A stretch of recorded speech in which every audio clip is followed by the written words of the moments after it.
Okay, welcome to another episode of Farm Like a Hero, folks. I'm Richard Perkins. Today I'm here with Jesper Sandström of Cookbook in Sweden.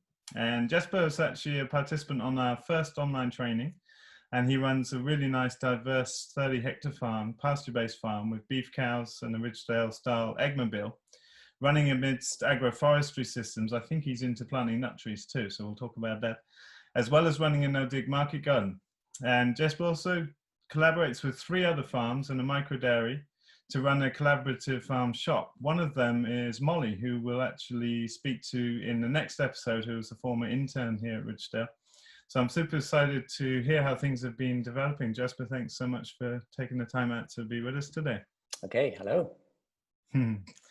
So tell us a bit, Jesper, what's your background? Because your land's been under organic certification for quite a long time now. And how did you, were you brought up in farming, and what's your journey been like to get to where you are today?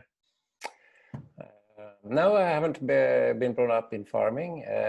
I studied chemistry at university and started working with rubber development of rubber materials. But I was now, after 25 years, I understood that I really never liked that. So I actually quit my job 2011 to be able to take more care of my family and my children. And I was thinking about what to do next. I was thinking about starting up a linseed paint production. Okay. Because with my background in polymer chemistry, I thought maybe I could do this better.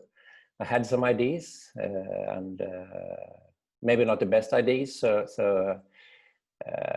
yeah, it's good. That never happened. That's good. In 2015, we moved here to where I live in Slättåkra in South Sweden. We moved here 2003. So that's 17 years ago. Yeah, we moved here since we wanted a big garden, and we have a 7,000 square meter garden here, which it's a big garden.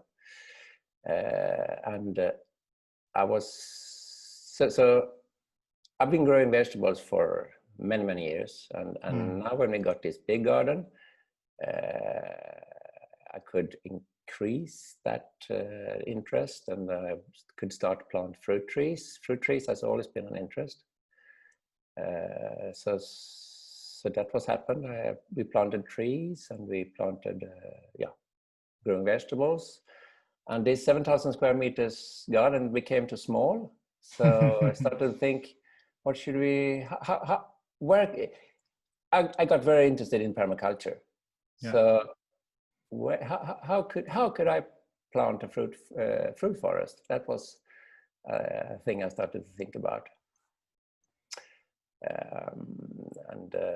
Suddenly, 2015, a friend of mine, the closest farm here, said, my farm is for sale. And this was a cattle farm, 30 hectares, and it has been organic certified for, it was organic certified for 16 years at that time. So now we have continued with that.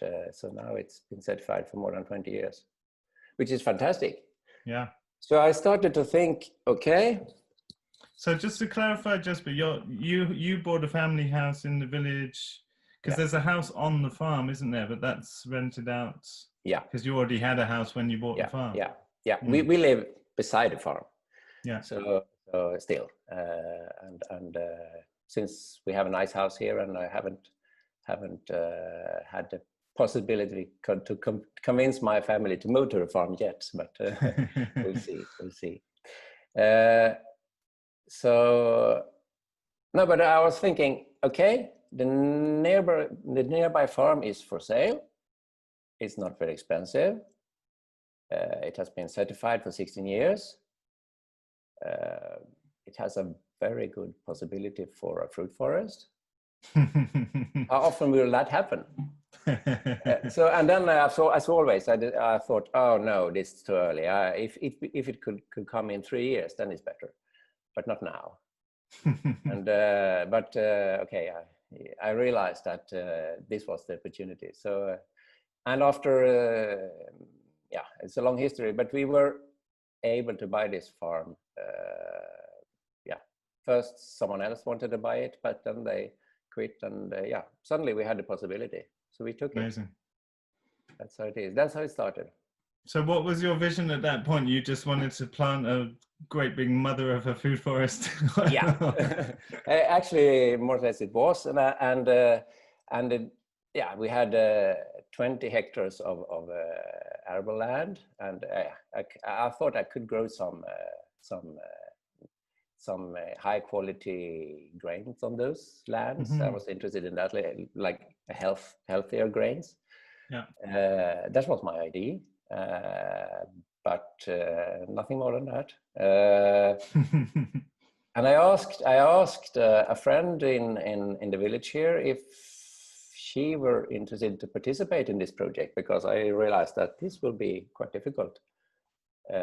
And she was that kind of person that loves animals, a horse lady, if you want to say that. Mm-hmm. And she said, "Yes, I want to participate. I want cows." Okay. So we ended up that we bought 10 heifers, 10 lambs, 9 lambs, 4 pigs, 20 turkeys, and started up and started to grow vegetables. Traditional, organic way. Yeah.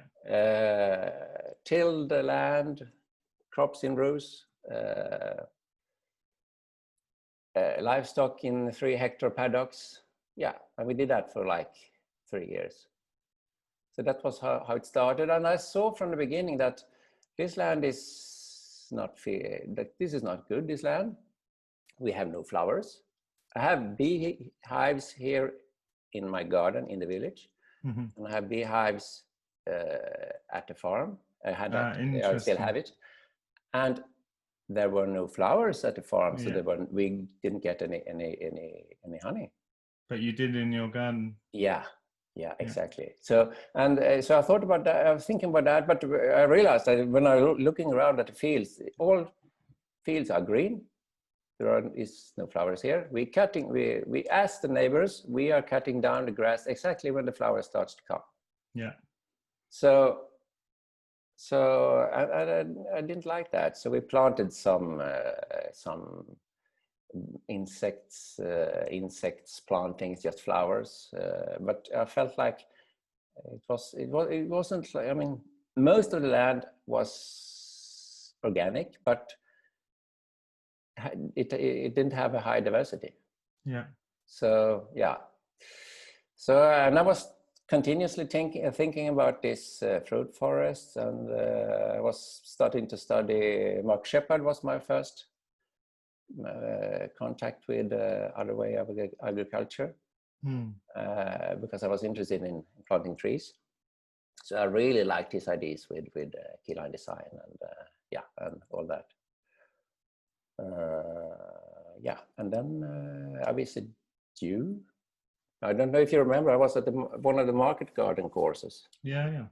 The first one. And so Mark Shepard made me interested in another way of grazing. And at that time, you made me interested in another way of grazing.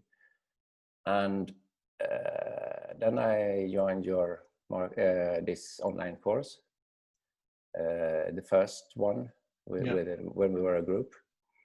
And that was very good, because then I really understood that I need to stop tilling. I need to graze in another way, and I need to get rid of the pigs and get rid of the sheep and start with. So you did start with layers. So a lot of things happened then. 2018. Yeah. You got rid of the sheep and pigs. Was that a good move looking back?